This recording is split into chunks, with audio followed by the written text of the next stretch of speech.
नमस्कार, मैं दौलत शर्मा और आप देख रहे हैं UIP न्यूज। आज दिल्ली की 7 लोकसभा सीटों पर एक ही चरण में मतदान हो रहा है, यानी दिल्ली वासी आज मतदाता के तौर पर अपना फर्ज निभाते हुए नजर आ रहे हैं। 7 सीटें हैं, सातों की सातों सीटें अभी बीजेपी के खाते में हैं, लेकिन इन 7 सीटों में से भारी नुकसान भारतीय जनता पार्टी को हो सकता है। कन्हैया कुमार ने यहाँ पर बड़ी चुनौती दी है कि 3 सीटें आम आदमी पार्टी के खाते में जाएंगी और 4 सीटें इंडिया अलायंस के खाते में। लेकिन बात करें जहां से खुद कन्हैया कुमार उतरे हैं, उत्तर पूर्वी दिल्ली, वहीं कहीं ना कहीं एक बड़ा कंपटीशन बना हुआ है। इन 6 सीटों के लिए बीजेपी भले ही थोड़ी निश्चिंत नजर आ रही है, लेकिन मनोज तिवारी और कन्हैया कुमार के बीच की लड़ाई बीजेपी को चैन की सांस नहीं लेने दे रही। इस बीच कई सारे सवाल खड़े होते हैं, क्या इस 7 में से क्या जो महत्वपूर्ण सीट मानी जा रही है, क्योंकि मनोज तिवारी पर लगातार तीसरी बार यहां पर भरोसा जताया है। आपने देखा होगा कि अपने 6 उम्मीदवारों को बीजेपी ने बदल दिया, चाहे वो दक्षिणी दिल्ली हो, नई दिल्ली हो, अन्य लोकसभा सीटें हो, वहां पर अपने जो वर्तमान सांसद थे उनकी जगह नए उम्मीदवारों को उतारा गया है। तो क्या ये बीजेपी के लिए कामयाब साबित होगा या फिर बीजेपी यहाँ पर सीटें खोती हुई नजर आएंगी? ये सभी सवाल आज हम अपनी साथी फ्रांसी से करेंगे और जानेंगे कि आखिरकार बीजेपी की इन 7 सीटों पर क्या होने वाला है। सबसे पहला सवाल रहेगा कि क्या यहाँ पर कन्हैया कुमार बड़ा कंपटीशन देते हुए नजर आएंगे मनोज तिवारी को? क्या वो मनोज तिवारी से आगे निकलेंगे? उनका कहना है कि मैं यहाँ से 2 से 3 लाख वोटों से जीत सकता हूँ, वहां से उससे अधिक भी लाख वोटों से मैं जीत सकता हूँ, और मनोज तिवारी को पूरी तरीके से हटाएंगे, क्योंकि जब भी जनता चाहती है कि आप ये ब्यौरा दीजिए कि हमारे लिए कितना काम किया, मनोज तिवारी वहां पर चुप्पी साध देते हैं। तो क्या ये संभव है कि वो 6 सीटें छोड़ के सीटों पर एक बड़ा बदलाव हम देख सकते हैं? देखिए, जिस तरह से अभी देखा जा रहा है, दिल्ली की 7 लोकसभा सीटें, जिनमें से आम आदमी पार्टी 4 सीटों पर चुनाव लड़ रही है और 3 पर कांग्रेस लड़ रही है गठबंधन से। ऐसे में कन्हैया कुमार साफ तौर पर यही बात कहते हैं कि बीजेपी इस बार दिल्ली की 7 लोकसभा सीटों पर हारती हुई नजर आएगी, जिस तरह से दावे किए जा रहे हैं। कन्हैया कुमार ने हाल ही में मीडिया के सामने बखूबी अपनी बातों को रखा। वह साफ तौर पर यह कहते हैं कि बीजेपी अगर दावा कर रही है कि 400 का पार आंकड़ा वह पार करके दिखाएगी।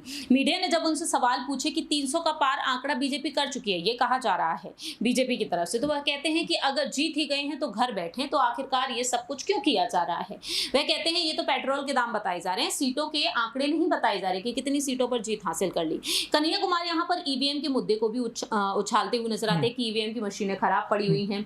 दूसरी ही तरफ बात की जाए यहाँ पर कन्हैया कुमार को लेकर, जिस तरह से आपने कहा कि वह नए नए दावे और बड़े बड़े वादे कर रहे हैं, कन्हैया कुमार के उन बयानों से, उन भाषण से आप भी बखूबी वाकिफ हैं दौलत, क्योंकि युवा नेता के तौर पर जिस तरह से कन्हैया कुमार उभर कर सामने आए हैं, जिस तरह से कांग्रेस में उन्होंने कदम रखा और दिल्ली की सियासत में एक्टिव हो गए, तो उनकी दिल्ली की सियासत में कदम रखने से खलबली तो कांग्रेस में भी मस्ती हुई नजर आई। अरविंदर सिंह लवली जो कांग्रेस के प्रदेश अध्यक्ष पद पर रहे, वह इस्तीफा दे देते हैं। वह नाराजगी जाहिर करते हैं कि बिहार की सियासत से कांग्रेस उन्हें दिल्ली की सियासत में ले आती है। तो कहीं ना कहीं एक बड़ा वर्चस्व तो माना ही जाएगा कन्हैया कुमार का, और उसी के चलते वह आज कांग्रेस का एक हिस्सा तो है और कई अहम जिम्मेदारियों को वह कांग्रेस में संभाल रहे हैं। इससे ये पूरी तौर से माना जा सकता है दौलत कि कन्हैया कुमार वाकई में बीजेपी के लिए भी गले की फांस बनते हुए देखे जा रहे हैं। मनोज तिवारी बेशक यहां से पहले भी चुनाव लड़े हो, जीत हासिल की हो, सांसदी के पद पर वह इस वक्त भी हैं, लेकिन एक बार फिर से सांसद बनने की रेस में वह लगे हुए हैं। अब ये देखने वाली बात होगी कि कन्हैया कुमार पर दिल्ली की आवाम, जो नॉर्थ ईस्ट की जो पब्लिक है, वो भरोसा जता पाएगी या फिर नहीं। ये हम 4 जून को जब नतीजे सामने आएंगे तब हम देख ही लेंगे।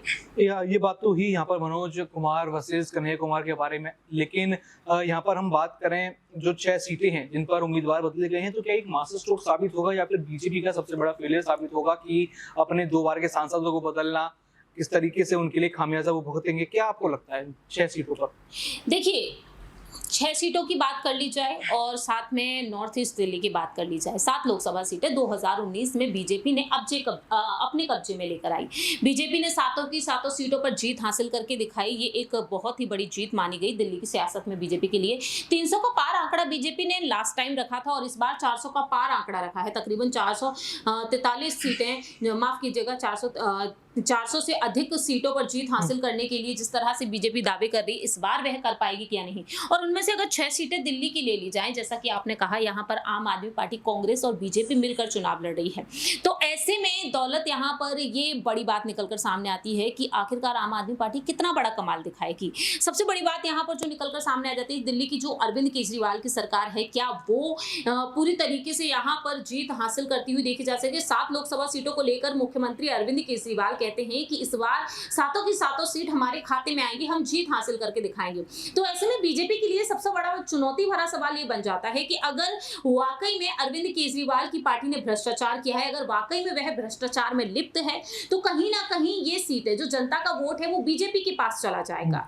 अगर ऐसा है, जनता का विश्वास केजरीवाल सरकार पर टिका हुआ है, तो कहीं ना कहीं इन 6 सीटों पर कांग्रेस या फिर आम आदमी पार्टी जीत बोलती हुई नजर आ सकती है। तो बड़ा नुकसान यहाँ पर केजरीवाल का मुद्दा भी माना जा सकता है। कथित दिल्ली शराब नीति घोटाले मामले में जिस तरीके से वह जेल जाते हुए नजर आए, हम देख रहे हैं कि दिल्ली के पूर्व उप मुख्यमंत्री मनीष सिसोदिया भी जेल में है, तिहाड़ जेल में, संजय सिंह तक जेल में गए इस मामले के चलते। अगर जनता का भरोसा केजरीवाल की सरकार पर है, तो ऐसे में बीजेपी की छवि कहीं ना कहीं धूमिल होती हुई नजर आ सकती है। अगर जनता को अभी भी भरोसा है कि बीजेपी सही है, बीजेपी भ्रष्टाचारियों को जिस तरह से जेल भेज रही है, अगर जनता उन्हें सही मानेगी, तो दिल्ली की जनता का वोट कहीं ना कहीं उनके पक्ष पर दिखाई देगा। हमने अभी जो ग्राउंड रिपोर्ट्स किए थे, दौलत आप भी हमारे साथ मौजूद थे, आपने भी देखा कि दिल्ली में जो जनता है कहीं ना कहीं कई हद तक केजरीवाल सरकार को सही मानती है, कई हद तक मोदी सरकार को सही मानती है। तो उस लिहाज से देखा जाए तो कहीं ना कहीं बीजेपी के साथ आज भी जनता दिखाई दे रही है, तो कहीं ना कहीं आम आदमी पार्टी के साथ। लेकिन इसका जो सटीक रिजल्ट जो सामने आएगा वो 4 जून को सामने आएगा। अब देखना ये होगा कि भ्रष्टाचारियों के खिलाफ बीजेपी जिस तरीके से कदम उठा रही है, ईडी सीबीआई को लेकर ये कहा जाता है विपक्षी दलों की तरफ से कि मोदी सरकार के नेतृत्व में ये जांच एजेंसियां काम कर रही हैं। अब देखने वाली बात होगी कि आखिरकार जनता किस पर विश्वास अपना जताती हुई देखी जाएगी। यहाँ पर आपने बात करी कि दिल्ली के मिजाज की, कि यहाँ पर दिल्ली वाले कहीं ना कहीं अरविंद केजरीवाल को भी पसंद करते हैं, यहाँ पर प्रधानमंत्री नरेंद्र मोदी को भी पसंद करते हैं, लेकिन यहाँ पर कई चीजें सामने आती हैं कि 2 जून को वापस वो तिहाड़ जेल जाएंगे, तो क्या वो बदलते हुए नजर आएंगे नजारा दिल्ली का? क्या 4 जून को 7 सीटों का नुकसान बीजेपी को करा पाएंगे? क्या लगता है उनके जेल से बाहर आने का फर्क दिल्ली वासियों पर पड़ा है? क्या उनको वो गुनहगार मान रहे हैं या फिर बेगुनाह मान रहे हैं? देखिए, यही बात मैं आपसे कहना चाहूंगी कि 2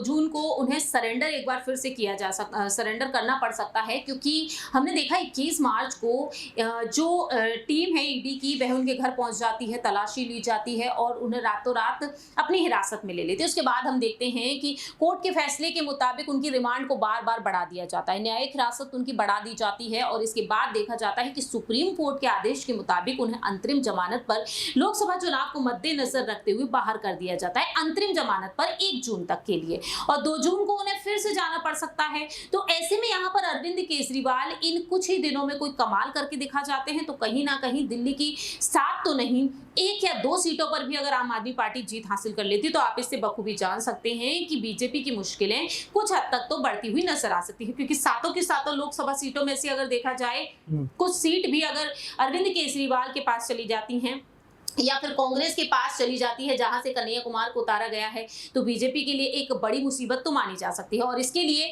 बीजेपी को दिल्ली में जब विधानसभा चुनाव होंगे, उसे ध्यान में रखते हुए यहां पर चुनाव लड़ने पड़ सकते हैं। तो ऐसे में आने वाले दिनों में यही देखने वाली बात होगी दौलत, कि आखिरकार बीजेपी यहां पर क्या कुछ करती है, और क्या अरविंद केजरीवाल यहां पर अपने रोड शो के जरिए या फिर यूं कहा जाए इमोशनल कार्ड के जरिए जीत हासिल करते हुए नजर आएंगे। बिल्कुल, यहाँ पर देखना होगा कि क्या अरविंद केजरीवाल का जेल से बाहर आना बीजेपी के लिए नुकसानदायक होगा, या फिर कन्हैया कुमार का बिहार से चलकर दिल्ली आना, ये बड़े नुकसान की भरपाई क्या बीजेपी को करनी होगी। देखने वाली बात होगी। 4 जून को रिजल्ट आएगा तो कहीं ना कहीं ये 7 लोकसभा सीटों का जो निर्णय है वो साफ हो जाएगा। बाकी और भी ऐसी खबरें जानने के लिए देखते रहिए UIP न्यूज। धन्यवाद।